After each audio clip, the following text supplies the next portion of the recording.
आता आम्ही हार मानणार नाही, माघार घेणार नाही. गव्हर्नमेंटनी काय केलं, दाबल्यात ना, किती जणांच्या नेम प्लेट्स नव्हत्या, किती मुलींच्या गुप्तांगाला हात लावले, त्यांच्या पाठला हात लावले, छातीला त्यांच्या हात लावले, त्यांच्या पाठीमागे दंडा घातला. तुम्ही सांगा, हीच आपली लोकशाही आहे का? हाच आपला भारत आहे का? सरकार त्यांच्या स्टाफलाच घाबरते, कारण की जर आपण एक दोर ओढला की नाही तर अख्खे दोर आपल्या समोर पडणार आहेत. त्यासाठी सरकार घाबरतीये की आपला एक चिट्टा ओपन झालाय. काहीतरी सुई टोचल्याशिवाय माणसाला जाग येत नाही. 10 वर्ष सरकार झोपलं होतं त्यांच्या सगळ्या भ्रष्टाचारामध्ये.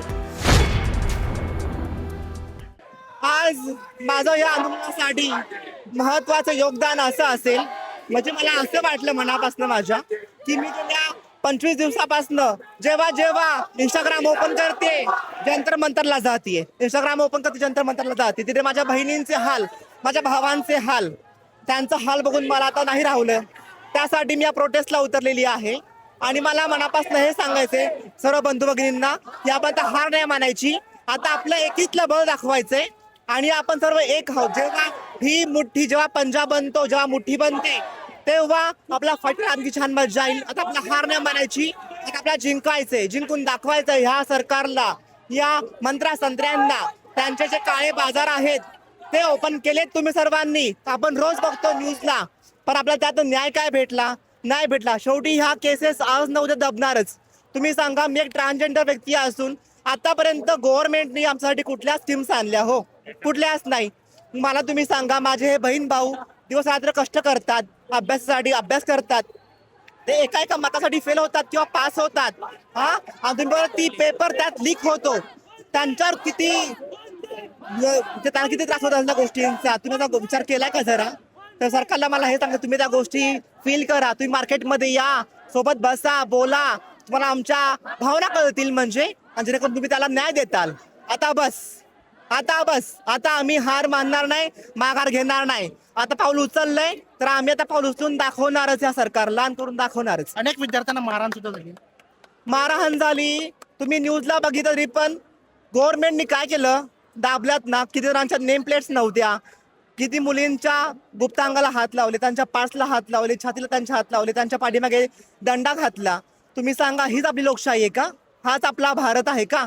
ज्या मोदींचा मी एवढा छानपैकी रिस्पेक्ट करायचे, त्या मोदींनी आज काय केलं? आणि बेटी बढाव बेटी बचाव तुम्ही हे योजना आणतात गव्हर्नमेंटच्या, या कितपत योग्य आहे तुम्ही सांगा मला. शेवटी काय भेटलं?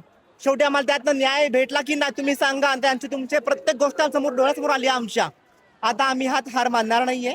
आम्हाला फक्त न्याय हवाय, शांतीपूर्वक न्याय हवाय. तुम्ही कितीही आमच्यावर जुलूम करा, पण आम्ही आमचा माघार घेणार नाही. सरकार म्हणतं या आंदोलनात बाहेरची यंत्रणा घुसली आहे किंवा या आंदोलनात हो, मग सुद्धा सहभागी आहे. तुम्ही या ना. मी तर ऐकलंय सरकारने सांगितलं की पाकिस्तानकडनं आतंकवादी आले, 480 त्यांचे अकाउंट सुद्धा ब्लॉक केले. म्हणजे अकाउंट माझे जे बंधू भगिनी आहेत ते पाकिस्तानचे आहेत. मग ते आले कुठनं? मग हा तुमच्यावर प्रश्न पडतो की ते आले कुठनं? म्हणजे तुमचा साथ दिसतोय आज बीजेपीचा, आहे की नाही? मग तुम्ही आता मला उत्तर द्या, तुमचं कितपत हे स्टेटमेंट खरं आहे? हे खोटंच आहे ना स्टेटमेंट. सरकारला फक्त एकच राजीनामा घ्यायचा आहे, तरी एक राजीनामा घेण्यासाठी अनेक विद्यार्थी रोड उतरले आपण पाहत आहोत, तरी सरकार राजीनामा घेत नाही. नेमका कोणाचा प्रेशर आहे? सरकार कोणाला घाबरते? सरकार त्यांच्या स्टाफलाच घाबरते, कारण की जर आपण एक दोर ओढला की नाही तर अख्खे दोर आपल्या समोर पडणार आहेत. त्यासाठी सरकार घाबरतीये की आपला एक चिट्टा ओपन झालाय. 9 वर्ष 10 वर्ष तुम्ही राज्य केलं भारतावर. तुम्ही काय दिलं शेवटी भारताला? आणि तुम्ही काय दिलं विद्यार्थ्यांना? तुम्ही काय दिलं आमच्या लोकांना? काहीच नाही. तुमचा आता एक पत्ता ओपन झालाय, तर त्या मागे तुमचे बरेच पत्ते ओपन झालेत. पण आम्हाला न्याय हवाय. सरकारला तेवढीच विनंती माझ्याकडे. आम्हाला जो युवा हा देशाचा खूप महत्वाचा आहे असं तो सांगतो, पण आपण पाहतात युवा आता त्यांच्या विरोधात रोडवर उतरले आहे. का उतरले? त्यांना का गरज पडली? काहीतरी सुई टोचल्याशिवाय माणसाला जाग येत नाही. 10 वर्ष सरकार झोपलं होतं त्यांच्या सगळ्या भ्रष्टाचारामध्ये.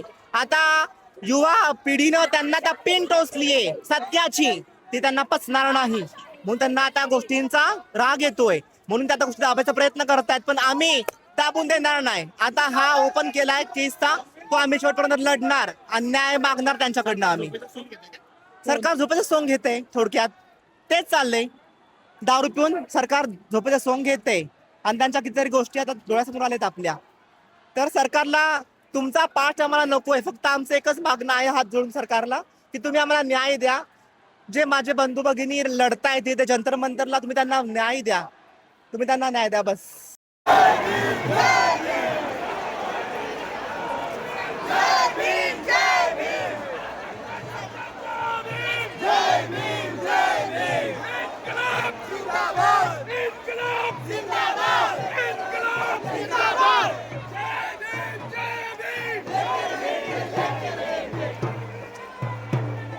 राजीनामा